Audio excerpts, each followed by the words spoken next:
Thank you very much. Yeah, so just to give a quick overview of what I intend to cover. So I'll firstly just give a kind of quick summary of how clinical drug development goes ahead, what the phases of that are. Then I'll give an overview of the Agile platform trial, which I was involved in design of. And then I'll focus on the design for evaluating the efficacy within that overall trial, because that's what I had the most involvement in. And then at the end, I'll sort of give a quick summary of what the kind of real world outcomes or impact of the research was. Okay, so when people think about clinical trials, probably what you're most likely to be thinking about is actually sort of the phase 3 clinical trial. So that's like the large scale confirmatory trial where you've typically got a head-to-head between the new treatment and a control or placebo. But before that stage, a drug needs to go through a series of other stages. So phase 1 is dealing very much with the safety and the tolerability of the particular drug. And then phase 2 is doing things like demonstrating whether or not there's some evidence or promise of efficacy, and also deciding what's the best dose and dosing schedule. And it was really this phase 1 and phase 2A was what I was involved in this Agile trial. And then the other bit of background is that this Agile trial that was involved in is a platform trial. So again, traditionally, when a pharmaceutical company is developing a drug, they would have set up their own bespoke trial or trials for those different phases.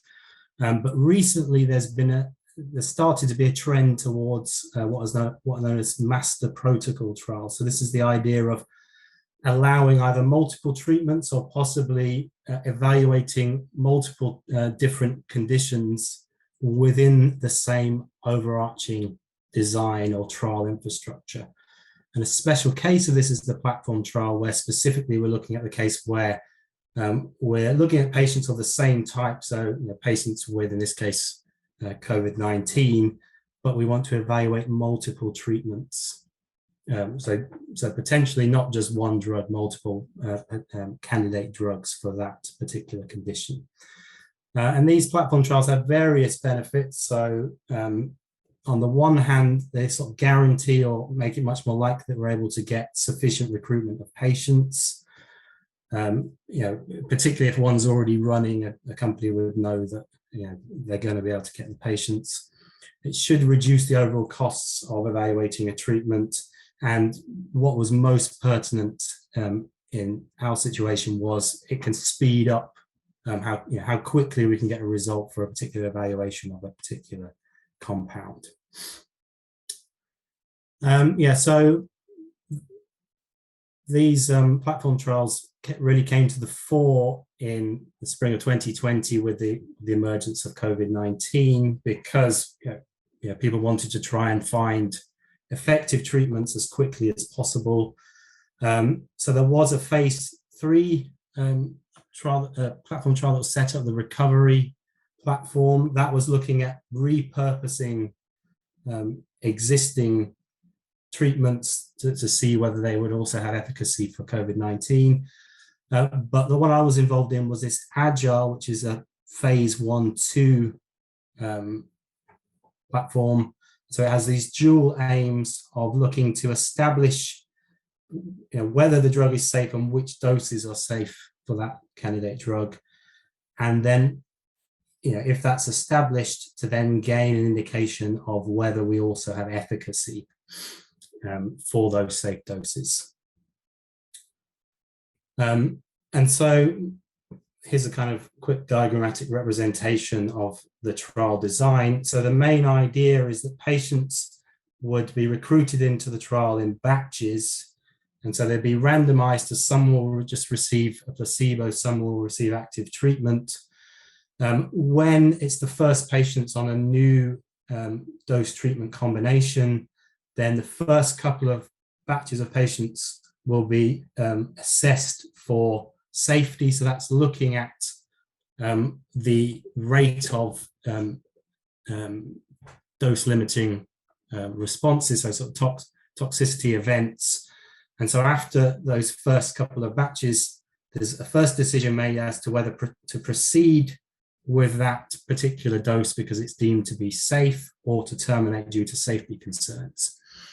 If we deem it to be safe, then more batches are recruited for that particular dose level. And then we evaluate for efficacy using a Bayesian survival model. And here we have a series of interims. After each batch has had 28 days of follow-up, we're going to decide whether to continue evaluating, and we can decide to stop early, either because we think the results so far are sufficiently promising that we've got enough evidence to say it can proceed to phase 3, or there's not enough evidence, and so we're stopping for futility. And the idea is that you can have multiple batches of these patients, potentially on different doses or at different treatments at the same time, and that's going to further help us with the design.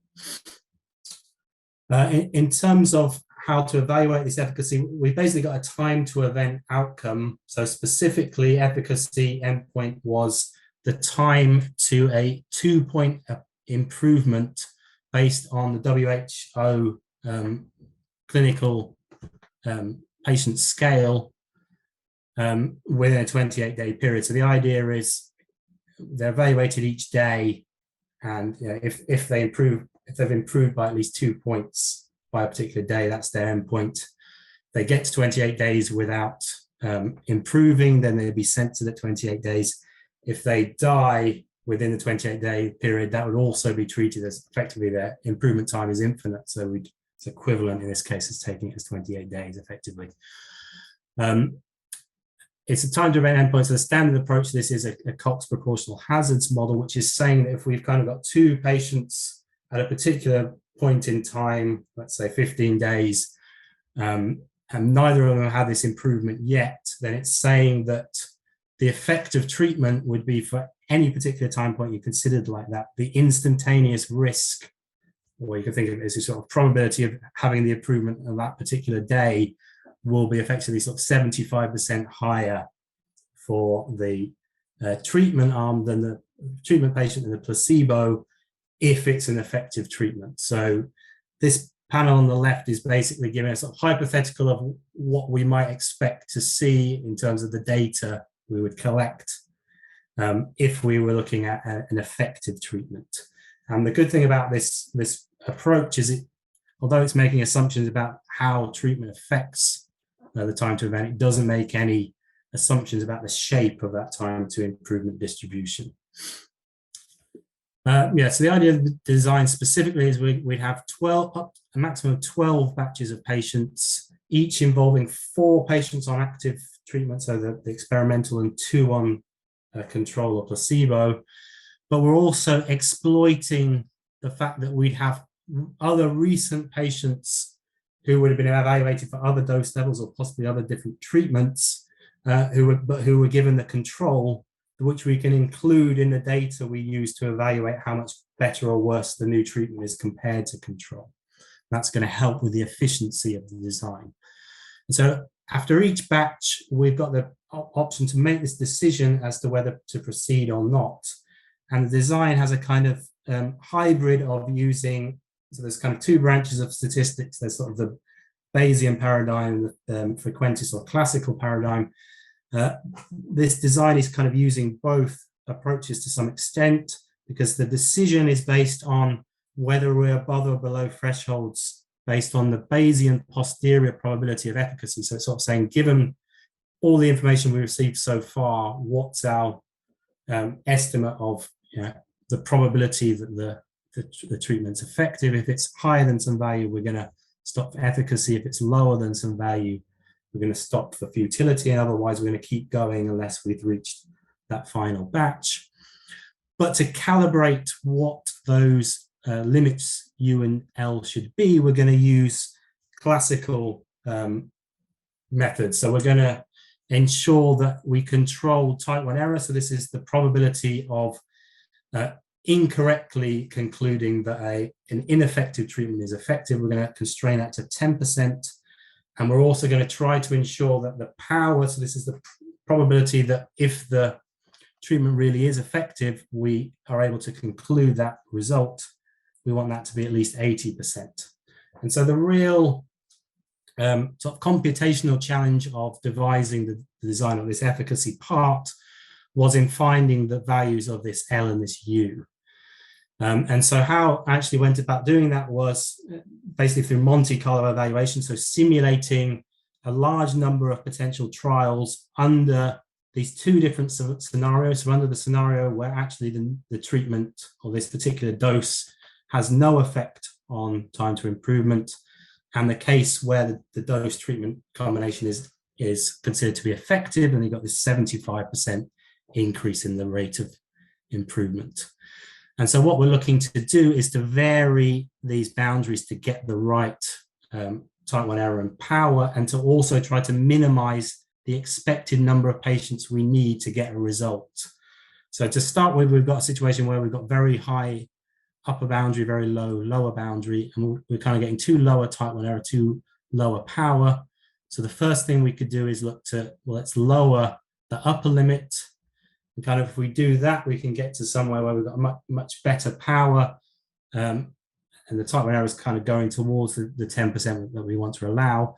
But we're kind of getting too many people that are, or too many trials. So each one of these kind of trajectories is a different hypothetical trial that might have occurred. We're getting too many cases where, although the treatment's ineffective, we're going and using all of the possible batches of patients. So what we can then do is say, well, if we instead also look to increase this lower bound, then we can kind of get to the sweet spot where we've got the right power, we've got the right type 1 error, and we're kind of minimizing the expected number of patients that we need. So the overall design is kind of saying that after each of these batches, apart from the first one, which we just assume we don't make a decision after the first batch because 2 batches are needed for safety anyway, we would make the decision based on this posterior probability. If it's greater than 84%, we'd stop now for efficacy. If it's less than 22%, we'd stop now for utility. And by doing that approach, we only need about 30 patients on average. And this is very favorable compared to what we might need if we use the kind of conventional non-adaptive design, where we just have no early stopping, no use of past controls. For that, you'd need to use all 72 available patients to achieve the same power and type 1 error. A further aspect of this, so obviously what I did there is just, that's kind of for one dose treatment combination. We also did further simulations to consider how the overall design would work with respect to evaluating multiple doses. So specifically, we considered that there might be 3 candidate doses and different scenarios for safety and efficacy of the different doses. And then what we found is sort of the worst case scenario where all doses are safe, but none of them work. The type 1 error, so the overall chance of recommending an ineffective treatment as being effective is around 12%. And then the kind of power depends heavily on the kind of, how many of the doses are safe and how many of how steep the kind of dose response curve is. In the best case scenario, you might be able to get an overall power of 82%. It's much worse if in difficult situations where maybe only one dose is considered safe or effective. But the overall conclusion was that by using this design, you were going to rarely recommend either unsafe or ineffective treatments or dose levels. And then, so finally, what then happened in practice? So, I was only really involved in the design of this trial. So the work I did was in the spring of 2020. It got approved at that time. I think the first patient started being recruited in July of 2020. And then various treatments have been evaluated in this agile platform. Most notably, Merck, first trialed their drug, molnupiravir, and it had promising results, and then eventually graduated to phase 3 confirmatory trials. And this was the first oral antiviral for COVID-19 that was approved by the UK's MHRA in November 2021. And then fast on the heels of that, another drug that was evaluated within Agile by Glaxo, this sotrovimab, was approved in December 2021. Each of these are kind of for higher risk patients who've got moderate to mild to moderate COVID-19. So yeah, finally, here's just some links or references related to the research, and I should certainly acknowledge this is very much joint work with Professor Thomas Yaki, Dr. Pavel Mozganov, who both of whom had much more of a involvement in the practical implementation of the platform, and also joint work with Dr. Helen Burnett. Okay.